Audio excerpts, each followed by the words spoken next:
इसके बगैर आप ऑस्ट्रेलिया में सरवाइव नहीं कर सकते।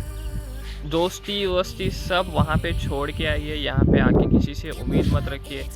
पहला काम तो आप समझ गए होंगे कि मैं आपको क्या समझाने की कोशिश कर रहा हूँ। अस्सलाम वालेकुम, हाय, कैसे हैं आप सब? जुमा मुबारक। मेरा नाम है आतिफ़ रहमान और आज के इस व्लॉग में मैं आपको बताऊंगा उन 5 इम्पॉर्टेंट कामों के बारे में जो एक इंटरनेशनल स्टूडेंट, चाहे वो किसी भी ममालिक से हो, इंडिया से हो, पाकिस्तान से हो, बांग्लादेश से हो, कहीं से भी हो, उसको ये करना लाजमी है। तो उसमें से पहला काम ये है, बंदे को नसीहत कीजिए कि वो किसी से ज़्यादा उम्मीद ना रखें। भरोसा सब पे करें लेकिन उम्मीद किसी से ना रखें। मैं आपको इस बात का छोटा सा एग्जांपल देके समझाता हूँ कि मेरा एक दोस्त था, वो आने वाला था फ़लाँ तारीख को। तो उसने अपने दोस्त को, जो ऑस्ट्रेलिया में रहता है, उसने अपने दोस्त को कहा था कि भाई मैं इस तारीख़ को आने वाला हूँ, तो प्लीज़ आप मुझे उस वक्त लेने आ जाइए। तो उसके दोस्त ने बोला कि हाँ भाई मैं ज़रूर आऊँगा।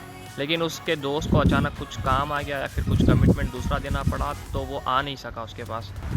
तो हुआ यूँ कि वो बंदा जो है एयरपोर्ट पे ही फंस के रह गया और उसको रात के 2 या 3 बजे तक या 4 बजे तक उसको वहीं पे वेट करना पड़ा। वो अपने दोस्त को कांटेक्ट कर रहा था लेकिन वो क्योंकि ड्यूटी पर था अपना फ़ोन रिसीव नहीं कर सका। वो बहुत ज़्यादा परेशान हो गया था। तो बात उस वो भी बंदा अपनी जगह सही है और ये भी बंदा अपनी जगह सही है। उसको शायद फ़र्ज़ कीजिए कि उसको कुछ $150 या $200 की कुछ नाइट शिफ्ट मिल गई होगी। तो वो एक नाइट शिफ्ट अगर वो कर लेगा तो उसका मेरे ख़्याल से 1 महीने का ग्रॉसरी का ख़र्चा मान लीजिए एक इंटरनेशनल स्टूडेंट का, मतलब अप्रॉक्सीमेटली उतना ही होता है, तो वो निकल जाएगा। तो अपने दोस्त को, मतलब उसने ज़बान तो दी थी लेकिन उसको ये भी ज़रूरी है, तो उसने मतलब यहाँ पे पैसा कमाना ज़्यादा ज़रूरी समझा। तो मैं बस यही, इस बात से आपको बस यही बताना चाहता हूँ कि दोस्ती वोस्ती सब वहाँ पे छोड़ के आइए, यहाँ पे आके किसी से उम्मीद मत रखिए। जो आपका दोस्त जैसा आपके साथ वहाँ पे रहता था, उम्मीद मत रखिए कि वो यहाँ पर भी आपके साथ वैसे ही मतलब रहेगा। यहाँ पे आके प्रायोरिटीज़ चेंज हो जाती है, फैमिली को देखना पड़ता है, फैमिली को ज़रूरत हो तो पैसे भी जाने पड़ते हैं, आपकी फीस का काम होता है, तो इतने बहुत सारे काम होते हैं यार। तो मैं बस यही बोलना चाहता हूँ, भरोसा सब पे करें लेकिन किसी के भरोसे पे मत रहें। पहला काम ये हो गया। हवा ज़्यादा चल रही है तो कार में चल के बात करते हैं। पहला काम तो आप समझ गए होंगे कि मैं आपको क्या समझाने की कोशिश कर रहा हूँ। यहाँ पर प्रायोरिटीज़ चेंज हो जाती हैं आने के बाद। आपको अपनी फ़ीस निकालनी होती है, आपको अपने घर पे पैसे भेजने होते हैं, कभी ज़रूरत आ जाती है, कभी कुछ ज़रूरत आ जाती है, कभी कुछ बिल्स आ जाते हैं। तो दोनों भी अपनी जगह सही है, तो मैं किसी को कुछ गलत नहीं ठहरा सकता यहाँ पे। दूसरा काम ये है कि आपको आते साथ ही आप अपनी यूनिवर्सिटी जाएं, जो भी आपकी यूनिवर्सिटी है अपना COE वहाँ पे बताएं और वो लोग आपको अपना यूनिवर्सिटी का आइडेंटिटी कार्ड यानी ID कार्ड देंगे। तो ये ID कार्ड सबसे ज़्यादा इम्पॉर्टेंट है क्योंकि यहीं से आपके दूसरे काम बनना चालू हो जाएंगे। जैसे कि सेकंड काम हो गया, आपको आइडेंटिटी कार्ड लेना है, अब उससे लिंक्ड है आपका तीसरा काम।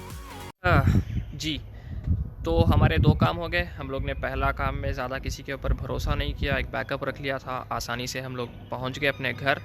दूसरा काम, हम लोग गए यूनिवर्सिटी, COE सबमिट किया अपना और ID कार्ड ले लिया। अब तीसरा काम आपके दूसरे काम से लिंक्ड है। जैसे कि मैंने कहा, आपको जाना है कॉम बैंक या फिर कोई भी बैंक, ANZ हो या कोई भी हो। हम लोग तो यूजुअली कॉमनवेल्थ बैंक करके बैंक होता है, तो उसी में इंटरनेशनल स्टूडेंट ज़्यादा अपना अकाउंट खोलते हैं, काफ़ी आसान होता है। तो आप जाइए अपना अकाउंट खोलिए। उसके लिए आपको ज़रूरत पड़ेगी आपके घर के प्रूफ की, मतलब आपके घर के एड्रेस का प्रूफ, और दूसरी बात आपका आइडेंटिटी कार्ड और आपका पासपोर्ट। बस ये 3 चीज़ों के साथ आपका बैंक अकाउंट खुल जाएगा, आपको कार्ड मिल जाएगा, डेबिट कार्ड जो भी है। इसके बगैर आप ऑस्ट्रेलिया में सरवाइव नहीं कर सकते। आप जो भी कैश इंडिया से लेके आओगे, प्लीज़ ऑस्ट्रेलिया के आप जो भी बैंक खोलोगे आप प्लीज़ उस कार्ड में डाल दीजिए जी। तो ज़्यादा कैश कैरी मत कीजिए। चौथा काम है, आपको काम करना है। काम ज़रूरी है क्योंकि आपको सरवाइव करना है। तो काम करने के लिए आपको चाहिएगा टैक्स फाइल नंबर यानी TFN नंबर। ये वो नंबर है जो ऑस्ट्रेलिया में आप ज़िंदगी भर कभी भी आप काम करोगे तो ये आपके साथ ही रहेगा। ये शायद मेरे ख्याल से कभी चेंज नहीं होगा। इसके ऊपर आप जब काम करोगे तो आपको टैक्स पे एक इनकम आएगी और वो इनकम के ज़रिए आप अपनी ज़रूरतों को पूरा कर सकते हो।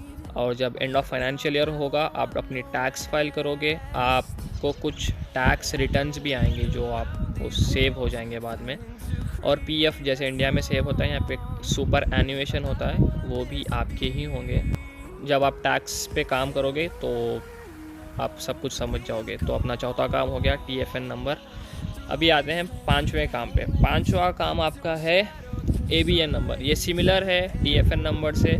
TFN नंबर था टैक्स फाइल नंबर, ये है ABN नंबर। ABN नंबर यानी ऑस्ट्रेलियन बिजनेस नंबर। अगर आप किसी के साथ यहाँ पे बिज़नेस करना चाहते हो या फिर आप कोई कंपनी के साथ अपना लिंक जुड़ाना चाहते हो तो आपको इसकी ज़रूरत पड़ेगी ABN नंबर की। इस पर भी वही है सेम, आप काम कर सकते हो। आप कुछ ख़रीद रहे हो कार वगैरह अपने बिज़नेस के लिए या फिर कुछ यूनिफॉर्म वगैरह, आप सब कुछ इसमें इंक्लूड कर सकते हो। जब आप एजेंट के पास जाओगे तो आपको वो समझा देगा कि इसकी ज़रूरत क्या है और उसकी ज़रूरत क्या है। तो ये रहे 5 इम्पॉर्टेंट काम जो एक इंटरनेशनल स्टूडेंट को करने लाजमी हैं। तो तब तक के लिए दुआओं में याद रखिए, अपना ख्याल रखिए। Stay royal and be loyal. अल्लाह हाफ़िज़।